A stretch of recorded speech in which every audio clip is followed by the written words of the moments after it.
오늘은 빌립보서 강해의 19번째 시간 나눔과 드림의 영성이라는 제목으로 하나님 말씀 함께 나누겠습니다. 미국은 스포츠의 천국이라고 불릴 만큼 스포츠에 사람들이 관심이 많고 인기가 많습니다. 그래서 1년 365일 중 어떤 종목이 됐든 매일매일 그 운동 경기가 열린다 그래요. 특히나 이 프로 선수들이 받는 연봉은 상상을 초월합니다. 여러분, 아마추어하고 프로 선수하고 차이 아시죠? 아마추어는 돈 내고 경기하고 프로는 돈 받고 경기하고, 이게 프로 선수인데, 미국에 프로 선수들 많잖아요. 뭐 프로농구, NFL, 풋볼 선수들, 뭐 야구 선수들 굉장히 연봉이 많은데 수백만 불이 됩니다. 보통 수백만 불이 돼요. 그런데 충격적인 것은 그렇게 돈을 많이 받았던 그들이 은퇴 이후에 파산 확률이 90%라고 합니다. 통계적으로 100명 중에 90명은 파산 신청을 낸다는 거예요. 그들이 살아있는 동안에. 아주 놀라운 사실입니다. 저도 굉장히 놀랐어요. 왜 그럴까요? 그들이 20대 초반의 어린 나이에 어마어마한 수입을 올리는데, 그들이 운동은 잘하고 뭐 그것 때문에 인기가 많으니까 돈은 많이 벌었지만 그것을 어떻게 사용해야 할지를 모르기 때문에 그런 것입니다. 사실은 돈을 버는 것보다 더 중요한 것은 잘 관리하고 사용하는 것이죠. 우리가 자녀에게 뭐든지 많이 가르칩니다. 학원도 많이 보내고 공부도 굉장히 많이 시키는데 공부에 관심이 많습니다. 근데 아주 중요한 물질 관리에 대해서는 잘 가르치지 않습니다. 우리 아이들이 어렸을 때, 예전 이야기인데 어렸을 때 그 프리스쿨에 두 아이들이 다닐 때 가끔 거기서 이제 학부모 컨퍼런스를 했어요. 부모님들 초청해 가지고 교육을 하는데, 그때 그 한국인이 운영하는 그런 사립이 아니고 여러분들 잘 아시는 그 KYCC라는 단체에서 하는, 가격은 굉장히 저렴한데 교육 체계가 굉장히 좋은 곳이었던 것 같아요. 그곳에서 이제 가끔 컨퍼런스를 하는데, 한 번은 이 컨퍼런스 주제가 뭐냐면 아이들에게 어떻게 돈을 가르쳐 줘야 하는가, 그게 주제였습니다. 물론 그때 했던 이야기 지금 다 생각이 잘 나진 않지만, 그때 인상적이었던 건 뭐냐면 유대인들이 자녀들에게 어떻게 물질 교육을 하느냐에 대해서 소개를 했어요. 그걸 어릴 때부터 가르쳐 준다는 거예요. 너무 중요하니까 잘 관리하도록 어릴 때부터 가르친다는 거예요. 그러니까 여러분, 물질은 관리하고 사용하는 것이 더 중요한 것입니다. 유대인들이 좀 얄밉기는 하지만 그들이 나라가 없이 떠돌던 지난 2000년 동안에 세계 어느 나라에서 살든지 무슨 일을 하든지 부유하게 살았던 것도 사실입니다. 그런 유대인의 물질관이 어디서 나왔을까요?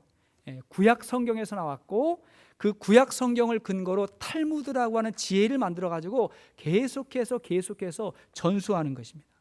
자, 그렇다면 구약과 신약을 알고 있는 우리 그리스도인들, 우리는 어떻게 살아야 될까요?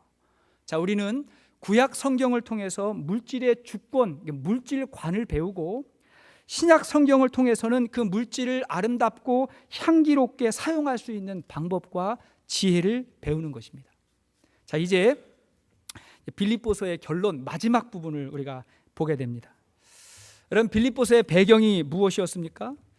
바울 사도가 로마의 감옥에 갇혀 있었을 때 에바브로디도 편에 빌립보 교회 성도들이 선교 편지를 보냈고 선교비를 보냈고, 그 다음에 빌립보 교회의 소식을 바울에게 알려준 거예요.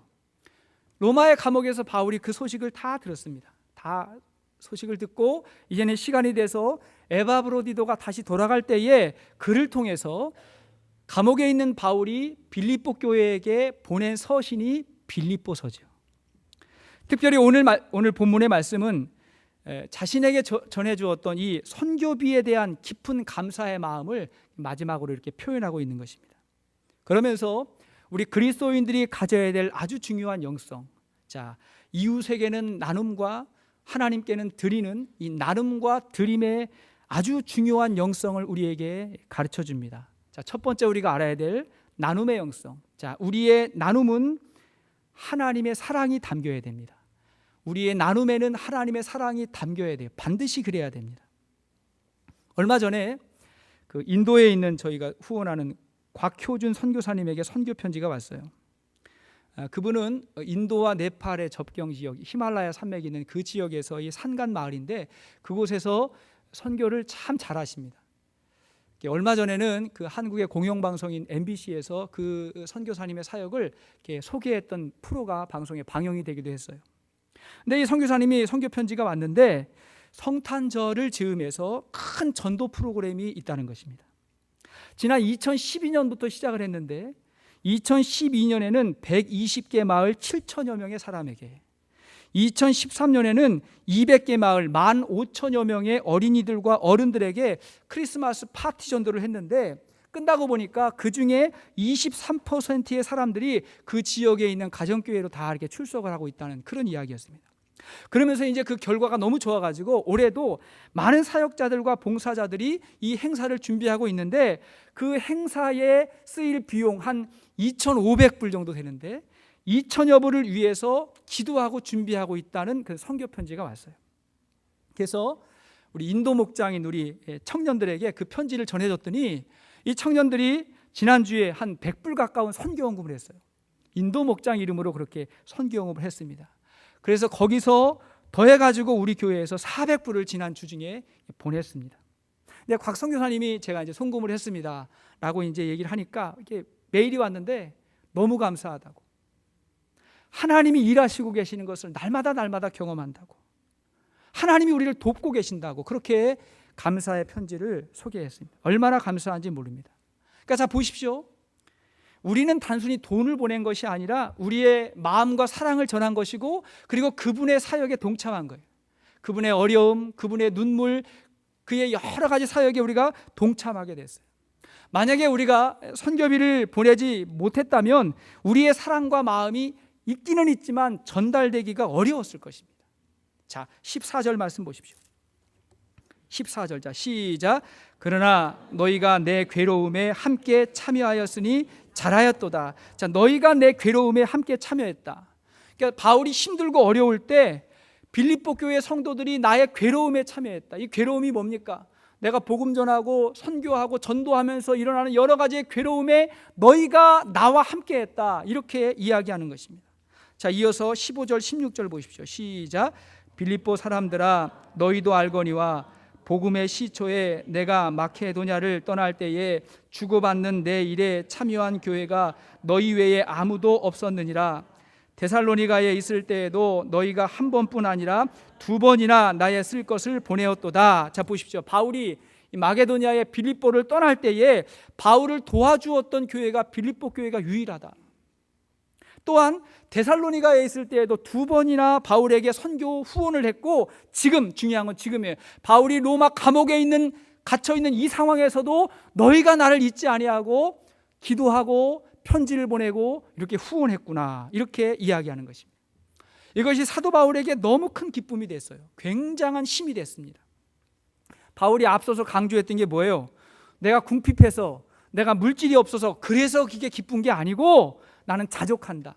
어떤 상황이든지 나는 자족할 수 있다. 그러나 그걸 통해서 너희의 마음이 전해졌고 하나님이 일하심을 보게 돼서 너무 감사한다. 그거예요. 하나님이 일하신다. 사실은요, 바울은 유대인이고 이 빌립보 교회 성도들은 이방인들이거든요. 굉장히 어려운 관계입니다. 당시에 이 유대인들과 이방인들은 굉장히 괴리감이 있는 먼 사람들이에요. 유대인들은 이방인들을 더러운 개로 취급을 했고, 이방인들은 유대인을 아무것도 모르는 무식한 야만이라고 그렇게 생각을 했습니다. 그런데 이방인인 빌립보 사람들이 유대인 바울에게 복음을 듣고 세워진 교회가 빌립보 교회예요. 바울은 그들에게 복음을 전했고 구원을 전했고 그들은 바울의 선교에 동참하게 된 것입니다. 함께 하게 된 거예요. 서로가 서로를 돕는 그런 상황이 벌어지게 된 것입니다. 그 이유가 뭐예요? 한 가지 이유죠. 오직 한 가지예요. 그들이 그리스도의 사랑을 경험하고 구원을 경험하고 그리고 그리스도의 복음과 전도와 선교의 의미를 알았기 때문에, 그걸 아니까 도저히 함께 할 수 없는 사람도 함께하고 서로를 기도하고 돕고 후원하는 그런 일들이 벌어지게 된 것입니다. 그것이 그리스도인의 삶이고 그것이 하나님의 뜻이라고 믿습니다. 얼마 전에 우리 정옥선 권사님께서 소천하신 후에 제가 마음이 참 아프고 아쉽고 안타깝고 그랬습니다. 지금도 그래요. 그분이 미국에 오셔가지고 줄곧 우리 교회에 이렇게 다니셨는데 그분의 자녀들은 우리 교회로 오지를 않으셨습니다. 정 권사님이 몸이 불편하셔가지고 한동안 교회에 나오지 못하셨을 때 자녀들이 있으면 좀 안부라도 들을 텐데 자녀가 없으니까 소식 받기가 좀 어렵고, 그러니 어떻게 해야 돼요? 찾아가야죠. 전화도 드려야 되고 찾아가야죠. 이웃에 사시는 우리 권사님들이 자주 음식을 준비해가지고 이렇게 찾아가셨어요.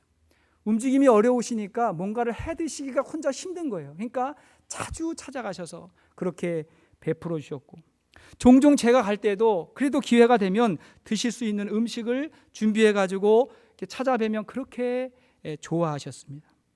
그러다가 천국에 가셨는데 참 아쉬움이 드는 게 뭐냐면 더 찾아뵐 걸, 자주 찾아뵐 걸, 그런 마음이 들었습니다. 그래서 이번에 기도하면서 제가 든 생각이 뭐냐면 내년도의 사역을 위해서 기도하고 계획하다가 든 생각이 뭐냐면 사랑의 도시락 봉사를 하는 거다. 사랑의 도시락이다. 이걸 일명 사도 사역이라고 하자. 사도 사역. 뭐냐면요, 한 달에 한 번, 제가 늘 마음에 이런 마음이 있었거든요. 근데 우리 권사님 생각하면서 확실히 내년부터 해야 되겠다. 한 달에 한 번 우리 자원봉사 하시는 분들이 교회에 오셔가지고 밥은 아니고 반찬을 만드는 거예요. 반찬을 여러 종류를 만들어가지고 그걸 도시락에 담아가지고 혼자 사시는 분들을 찾아가서 건네드리고 위로하고 기도하는 겁니다. 우리 교회에도 혼자 생활하시는 분들이 계시고 또 앞으로 건강에 어려움을 인해서 나오시기 어려우신 분들도 계실 것이고, 뿐만 아니라 우리 교회 성도들 뿐만이 아니라 우리가 알고 있는 소식을 접한 갈 수 있는 분들 누구라도 받아가지고 우리가 한 달에 한 번 그렇게 찾아가면, 그래서 우리의 작은 사랑이라도 전해드릴 수 있다면 아주 유익할 것입니다. 그분에게도 유익하고 우리에게도 유익할 것입니다. 여러분, 성경의 가르침이 무엇입니까? 우리가 복음을 믿으면, 우리가 구원을 받게 되면 복음을 전하는 것을 세상에서 가장 중요한 일로 여기게 되는 거예요. 그렇게 그리스도의 복음을 전하면서 하나님의 사랑을 나누는 것에 가장 큰 관심을 갖게 되는 것입니다. 이걸 우리가 배우는 것이죠. 자, 두 번째, 사랑과 나눔에 대한 교훈 두 번째는 뭐냐면 우리의 나눔이 결국은 우리에게 유익한 거라는 거예요. 자, 우리의 나눔과 섬김이 결국은 우리에게 유익한 것입니다. 조금은 조심스러운 표현이긴 하지만 여러분, 우리가 하나님께 헌신하고 하나님께 드리는 것은 미래에 투자하는 것입니다. 보이지 않는 미래에 투자하는 거예요. 자, 17절 말씀 보십시오. 17절, 자, 시작. 내가 선물을 구함이 아니요 오직 너희에게 유익하도록 풍성한 열매를 구함이라. 여기 보십시오. 내가 선물을 구하는 게 아니라 너희에게 유익하도록 풍성한 열매를 구한다, 이렇게 이야기합니다. 놀라운 것은 바울 사도가 여기서 영적인 용어라기보다는 상업 용어를 사용하고 있다는 사실. 상업 용어. 그 당시에 사용하던 상업 용어입니다. 뭐냐면 유익하다라는 말이에요. 너희에게 유익하도록. 이 유익이라고 하는 말이 뭐냐면 거래 계좌를 개설하다. 발음하기 좀 어려워요. 거래 계좌를 만들다. 거래 계좌를 만들다. 바울이 말하기를 이건 단순히 선물이라기보다는 빌립보 교회 성도들의 그 나눔과 그 섬김과 그 사랑이 미래를 위해서 계좌를 만드는 것 같다는 거예요. 다시 말씀을 드리면 투자한다는 거예요. 투자예요. 그 결과가 무엇입니까? 풍성한 열매다. 풍성한 열매를 위해서 투자했다는 것입니다. 제가 조금 조심스러운 표현이라고 말씀을 드린 이유가 여기에 있죠. 우리 다 알죠? 조심스러운 표현입니다. 혹시라도 우리의 나눔과 드림이 투자라고 하는 것을 잘못 이해하면 우리의 순수성이 떨어질 수 있기 때문에 그렇습니다. 그건 아니라는 거예요. 우리가 먼저 바라고, 먼저 기대하고, 먼저 나누고, 먼저 계산하고, 그런 마음으로 하나님에게 나누고 드리는 것이 아니라는 것입니다. 하지만 그것이 아니라면 우리가 예수 그리스도 안에서 하나님의 선한 뜻에 동참할 목적으로 그렇게 자발적으로 드리는 것에는 하나님의 축복이 함께한다는 사실입니다. 할렐루야. 성경은 우리에게 여러 차례 동일한 메시지를 주고 있습니다. 자, 잠언 19장 17절 말씀 보십시오. 잠언 19장 17절 말씀. 자, 시작. 가난한 자를 불쌍히 여기는 것은 여호와께 꾸어드리는 것이니 그의 선행을 그에게 갚아 주시리라. 뭐라 그래요? 하나님에게 꾸어준다는 거예요. 그럼 누가 갚아요? 하나님이 갚아 주신다는 것입니다. 자, 전도서 11장 1절 말씀 보십시오. 시작. 너는 내 떡을 물 위에 던져라. 여러 날 후에 도로 찾으리라. 자, 떡을 물 위에 던지라는 건 뭐냐면 누군지 모르지만 그렇게 나누는 삶을 살아라. 그러면 여러 날 후에 도로 찾으리라. 나에게 다시 돌아온다는 것입니다. 자, 이 문제에 대해서 우리 예수님도 아주 의미 있는 말씀을 하세요. 누가복음 16장을 보면 이른바 불의한 청지기에 대한 말씀을 주님이 하십니다. 스토리가 이래요. 어느 주인의 종이 부잣집인데 이 부자의 종이 이 주인의 재물을 마음껏 낭비하고 탕진한다는 그런 이야기를 주인이 들었습니다. 주인이 그 종을 불러가지고 그 사실에 대해서 사실이냐고 그렇게 추궁을 했어요. 그러니까 이 종이 깜짝 놀라가지고 생각하기를 이제 내가 쫓겨나겠구나.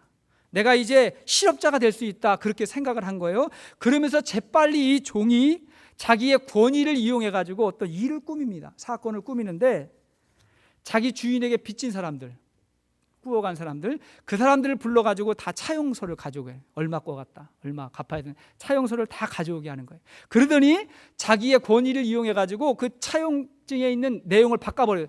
빚을 탕감하기 시작하는 거예요. 중간으로 반으로 줄여주고 3분의 1로 줄여주고 막 줄여주기 시작을 했어요. 그러니까 이 소식을 주인이 들었어요. 주인이 들었는데 이 주인이 이 종에게 이 악한 종아 그렇게 말하는 것이 아니라 지혜가 있다고 그렇게 말하는 거예요. 이 종에게 지혜가 있다. 그러면서 뭐라고 이야기합니까? 자, 누가복음 16장 8절 말씀 보십시오. 누가복음 16장 8절 시작. 주인이 이 옳지 않은 청지기가 이를 지혜 있게 하였으므로 칭찬하였으니 이 세대의 아들들이 자기 시대에 있어서는 빛의 아들들보다 더 지혜로움이니라. 보십시오. 이 옳지 않은 청지기, 그러니까 불의한 청지기죠. 근데 어떻게 했다고요? 이를 지혜 있게 했다고 칭찬했다는 거예요. 여기서 주인은 누굽니까? 하나님이에요. 하나님을 말하는데 우리 하나님은 하나님의 것을 가지고 자기가 탕진하고 자기가 사용하고 낭비하는 거에 대해서는 불의한 종이라고 말하는 거예요. 그런데 그 하나님의 것을 가지고 다른 사람을 돕고 다른 사람을 섬기고 그의 아픔과 함께하는 것은 뭐라고? 지혜롭다고 그렇게 말하는 것입니다. 그러면서 계속해서 뭐라고 말씀하세요? 자, 9절 시작. 내가 너희에게 말하노니 불의의 재물로 친구를 사귀라. 그리하면 그 재물이 없어질 때에 그들이 너희를 영주할 처소로 영접하리라. 이 영주할 처소가 어디냐면 영원한 곳으로 너희를 영접하리라. 무슨 말입니까? 우리가 세상에서 얻게 되는 부와 재물 이런 것들을 잘 사용하라는 거예요. 그러면 잘 사용하면 너희가 갑자기 쓰러질 때에, 너희에게 갑자기 위기가 오고 고난이 오고 어려움이 왔을 때에 너희가 도움을 받게 될 것이고, 뿐만 아니라 더 중요한 건 뭐냐면 장차 하늘에 상급을 준비해 두는 것과 같다. 그렇게 예수님께서 말씀하셨어요. 자, 보십시오. 우리의 나눔과 우리의 드림이 미래를 위한 투자예요. 훗날 우리에게 돌아올 것입니다. 초등학교 2학년 학생에게 시험 문제가 났는데 이렇게 문제가 난 거예요. 누군가 당신에게 뭔가를 주었을 때 어떻게 대답할까요? 어떻게 인사할까요?를 5글자로, 다자로 끝나는 5글자로 대답하세요. 이렇게 시험 문제가 난 2학년 학생에게. 그랬더니 이제 학생들이 이제 답을 쓴 거죠. 뭐라고 썼어요? 5글자 다자로 끝나요. 고맙습니다, 감사합니다, 이렇게 이제 다 답을 썼는데, 어떤 학생이 굉장히 현실적인 학생이에요.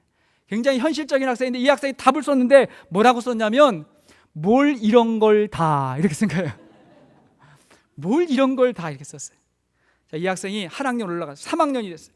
3학년이 됐는데 또 국어 시간에 자, 과거와 현재와 미래의 시제를 연습할 수 있는 문제가 났어요. 어떤 문제가 났냐면 나는 준다, 내가 지금 준다의 미래형이 무엇입니까? 이렇게 문제가 난 거예요. 자, 내가 준다의 미래형 뭐예요? 나는 줄 거다, 내가 줄 거다, 이렇게 하는 게 이게 답인데 이 학생 굉장히 현실적인 학생이에요. 그래가지고 이 학생 답을 썼는데 뭐라고 썼냐면 나는 받는다, 이렇게 쓴 거예요.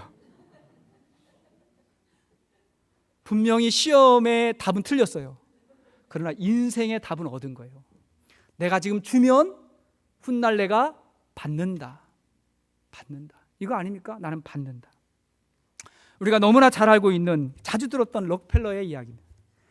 그가 50대까지 정말 돈을 많이 벌었어요. 많이 벌었는데, 그렇게 돈을 벌었는데 그러다가 50대 초반에 어느 날 불치의 병에 걸려가지고 1년 안에 죽게 된다고 하는 그런 선고를 받게 되죠.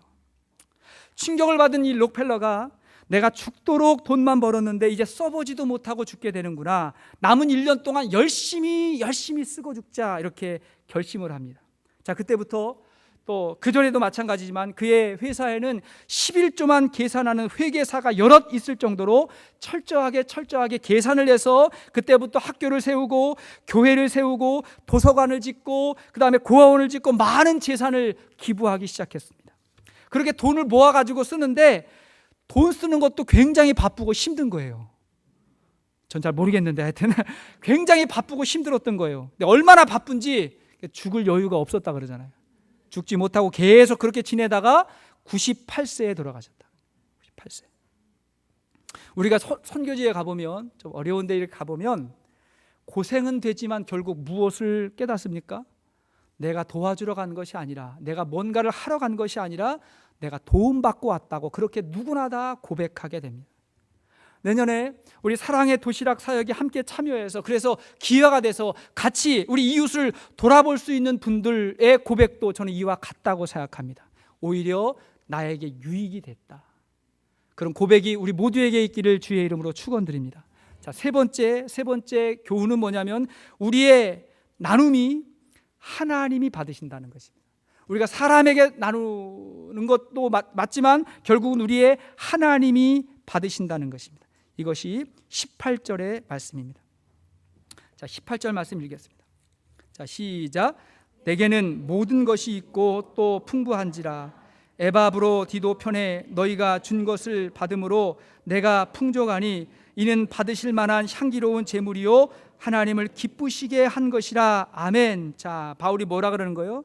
너희 제물을 받은 것은 나만이 아니라 하나님이 향기로운 제물로 기쁘게 받으셨다. 누가 받았다고요? 하나님이 향기 나는 제물로 받으셨다. 여기 제물이라고 하는 말이 사용이 됩니다. 자, 구약 시대에는 짐승 제물을 제단에 드려서 그것을 불로 태워서 제사를 드렸잖아요. 자, 그 제물을 불로 태우면 그 연기가 하늘로 올라갈 때 그 하나님이 그 향기와 그 연기를 받으신다. 그래서 흠향하신다, 이런 말을 사용하는 거예요. 하나님이 제사를 받으셨다, 흠향하셨다. 그러나 신약 시대에는 더 이상 제단에 죽은 제물을 우리가 드리지 않고 주님 뭐라 했어요? 너희 몸을, 너희 삶을 하나님이 받으실 만한 제물로 드리라는 거예요. 그러니까 누구를 드리는 거예요? 우리를 드린다는 말은 뭐냐? 우리의 삶을 하나님께 드리는 아름다운 삶을 살라는 것입니다. 그러나 여러분 아시죠? 대부분의 사람에게는 냄새가 납니다. 우리 모두에게는 악취가 나요. 멀리 있을 땐 잘 몰라요. 그러나 가까이 다가가가지고 우리의 마음을 다 열어보면 우리의 마음에는 다 욕심이 있고 분노가 있고 증오가 있고 음란이 있고 더러운 것들이 우리 마음에 많습니다. 근데 그 모습 그대로 우리 하나님 앞에 향기나게 드릴 수가 없어요. 그 어떻게 해야 됩니까? 예수 그리스도의 보혈을 의지해서 그리스도의 보혈로 우리의 모든 몸을 다 씻고, 그리고 우리의 삶을 하나님께서 받으실 만한 삶을 살아가는 거예요. 그 가운데 중요한 것이 무엇입니까? 우리의 나눔과 우리의 드림을 통해서 그것이 향기나는 제물이 되도록 살아갈 때 하나님이 우리의 예배를, 우리의 삶을 받으신다고 믿습니다. 이것이 성경의 가르침이에요. 성경의 가르침 뭡니까? 우리 하나님께서 우리의 모든 것을 다 보신다는 거예요. 다 아신다는 거예요. 다 아시는 그분이 어떻게 우리의 나눔과 우리의 섬김을 모르시겠습니까? 주님이 다 아신다는 거예요. 우리 성도 가운데에서도 정말 어렵고 힘든 상황 가운데 정말 최선을 다해서 하나님의 사역에 즐겁게 동참하시고 참여하시는 분들이 계십니다. 참 어렵지만 이런 분들은 항상 밝아요. 기쁨이 있어요. 또한 더 많이 동참하고 싶으나 뜻하지 않은 어려움과 이런 상황에 의해서 마음을 늘 안타깝게 여기시는 분들도 있으세요. 저는 우리 하나님께서 그 마음을 다 아신다고 믿습니다. 우리 하나님 다 아세요. 그리고 그분의 인생을 하나님께서 아름답게 여기시고 정말 작은 헌신이라도 하나님께서 기쁘게 받으신다고 저는 믿습니다. 그것이 주님의 말씀이에요. 그러나 우리의 어떤 경우에는 이건 내가 벌었으니까 내 것이라고 여기면서 하룻밤에도 수백 불, 수천 불을 자기의 쾌락과 세상 재미를 위해서 낭비하는 사람이 있다면 우리 하나님께서는 돈이 아니라 그의 인생을 아까워하실 것입니다. 그리고 그런 분들은요, 돈을 낭비하는 게 아니에요. 인생을 낭비하는 거예요.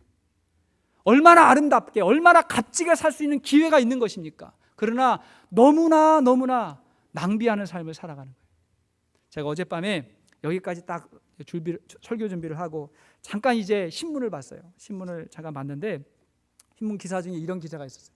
혹시 우리 가운데는 불편히 여기는 사람 없을 거라고 제가 말씀드리는데, 신문 기사 가운데 한인타운에서 이 택시 기사 하는 분이 카지노에 왔다 갔다 하는 그 택시 기사분이 이렇게 이야기한 기사가 나왔더라고요.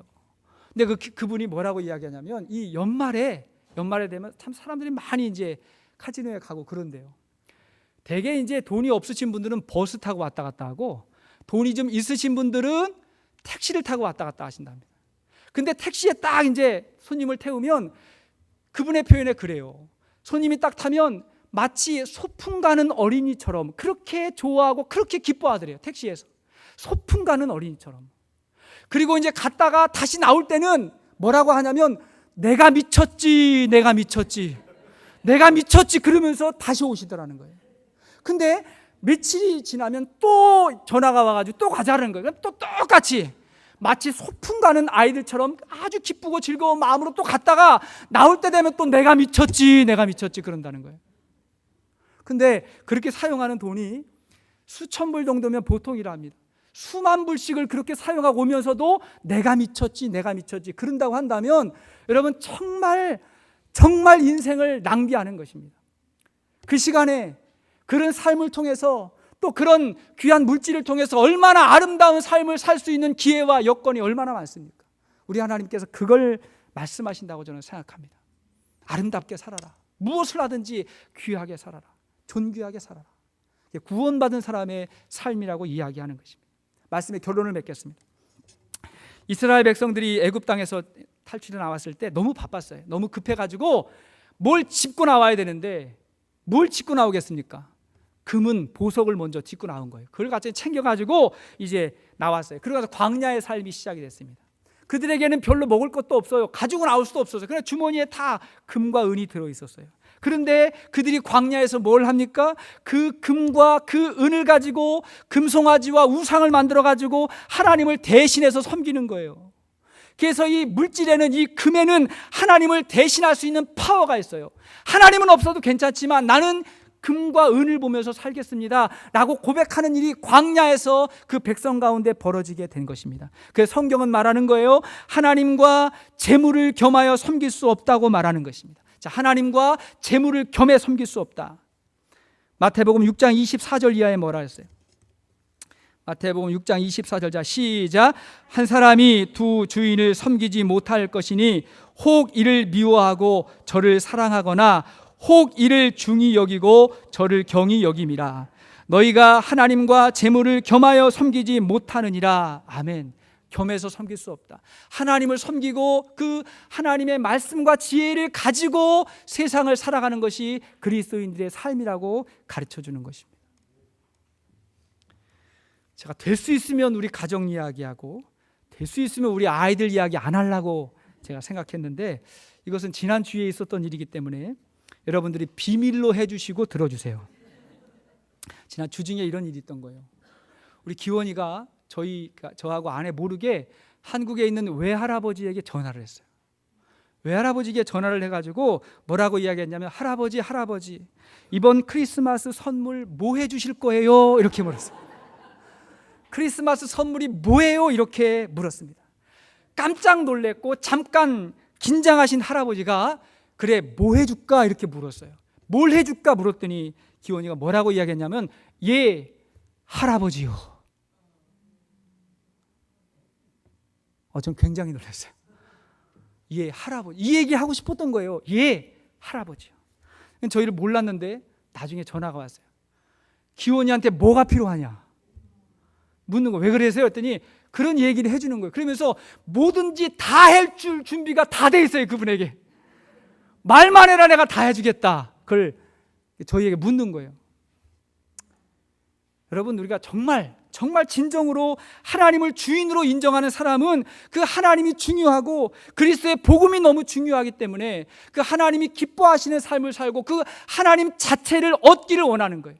하나님을 얻는 거예요. 그렇게 하나님을 얻으면 하나님 안에서 더 풍성한 삶이 우리 가운데 있다고 오늘 바울 사도가 우리에게 고백하는 것입니다. 할렐루야. 하나님을 얻으면 내가 능력 주시는 자 안에서 내가 모든 것을 할 수 있다. 예수님 한 분이면 충분합니다라고 하는 믿음의 고백이 거기서 나오는 것이 아니겠습니까? 그것이 19절 말씀입니다. 자, 19절 말씀. 자, 시작.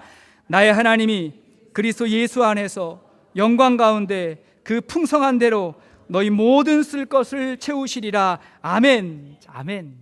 얼마나 놀라우냐면 오늘 이 본문 말씀이 우리 암송 구절이잖아요. 오늘 성경 1년 52주 암송 구절이 바로 이 말씀이었어요. 자, 이 말씀을 D.L. 무디는 이렇게 이야기했어요. 이 말씀이 그리스도인의 은행이다, 크리스천 뱅크다, 이렇게 이야기했어요. 자, 뭐라 그래요? 우리의 공급의 원천이 누굽니까? 공급의 원천이 나의 하나님이에요. 나의 하나님이. 자, 누구를 통해서? 그리스도 예수 안에서, 그리스도 예수를 통해서 그 영광 가운데 그 풍성한 대로 너희 모든 쓸 것을 채우시리라 말씀하셨어요. 그리스도 예수 안에서 우리 하나님께서 우리의 필요를 채워주신다, 그렇게 말씀하셨습니다. 우리가 이 말씀을 믿고 내가 능력 주시는 자 안에서 내가 모든 것을 할 수 있다고 하는 고백을 가지고 한 해를 마무리하고 또 새로운 한 해를 기도하면서 계획하시고 또 우리 인생을 설계하시고 꿈을 품고 살아갈 수 있는 저와 여러분들 될 수 있기를 주의 이름으로 축원드립니다.